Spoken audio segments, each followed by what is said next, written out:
Alors, mon histoire commence en 1977, alors que j'ai 22 ans. Je suis à la campagne, c'est une belle journée d'été et je suis mariée, j'ai déjà un enfant qui a 6 mois et mon père me pose une question.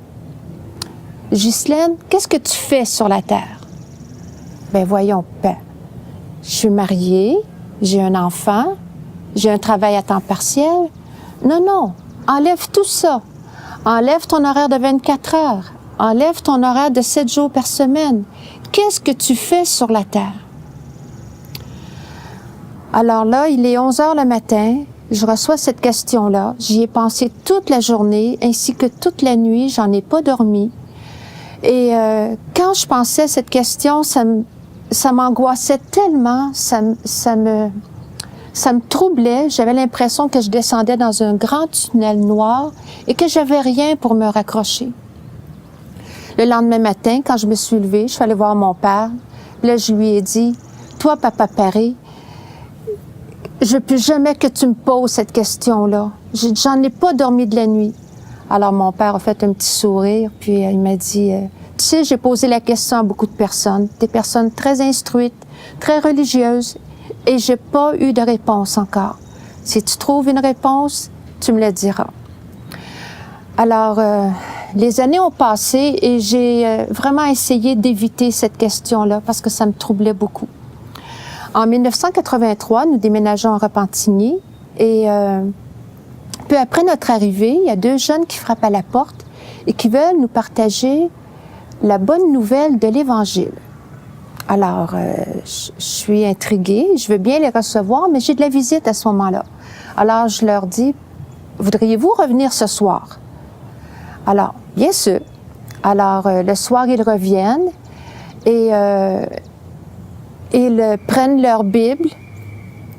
Et moi, je sais que des Bibles qui sont pas tout à fait exactes. Alors, moi, j'en ai une dans ma bibliothèque, ça fait 7 ans.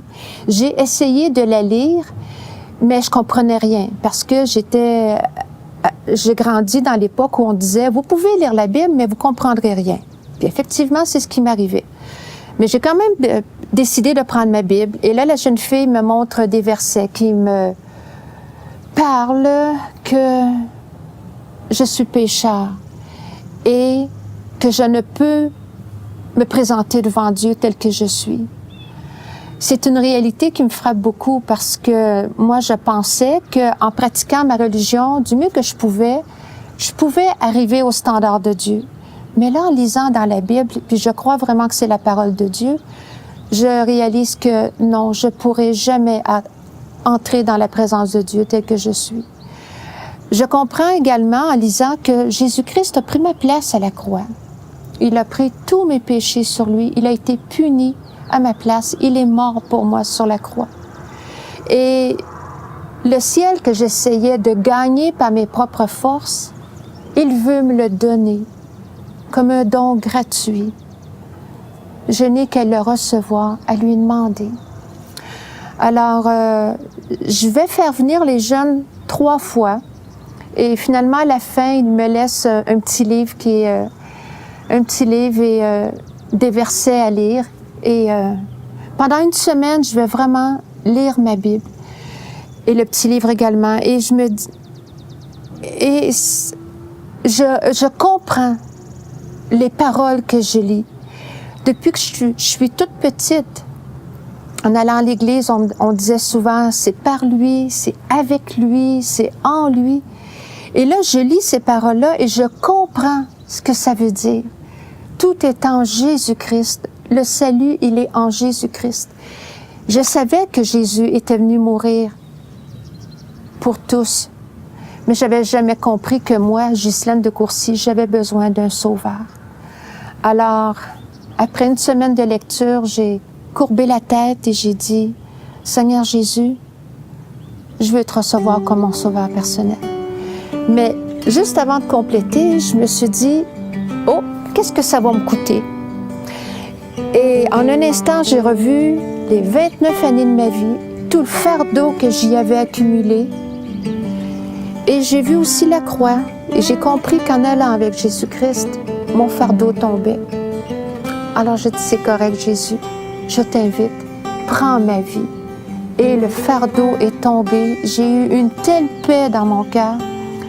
Le lendemain, quand je me suis levée, je ne voyais plus rien de pareil. J'aurais voulu crier à tout le monde, « Monsieur, Madame, savez-vous jusqu'à quel point Dieu vous aime? Il a donné Jésus-Christ pour vous sauver, pour payer pour tous vos péchés. » D'ailleurs, c'est ce que j'ai fait. Je l'ai dit à mes enfants. Je l'ai dit dans ma famille. Et depuis, cette paix m'habite. Jamais le fardeau n'est revenu. Et j'ai une réponse à la question de mon Père. Je suis sur la terre pour aimer Dieu de tout mon cœur, de toute mon âme, de toutes mes forces. Et je suis ici pour vivre pour lui d'une manière qui l'honore et qui le glorifie.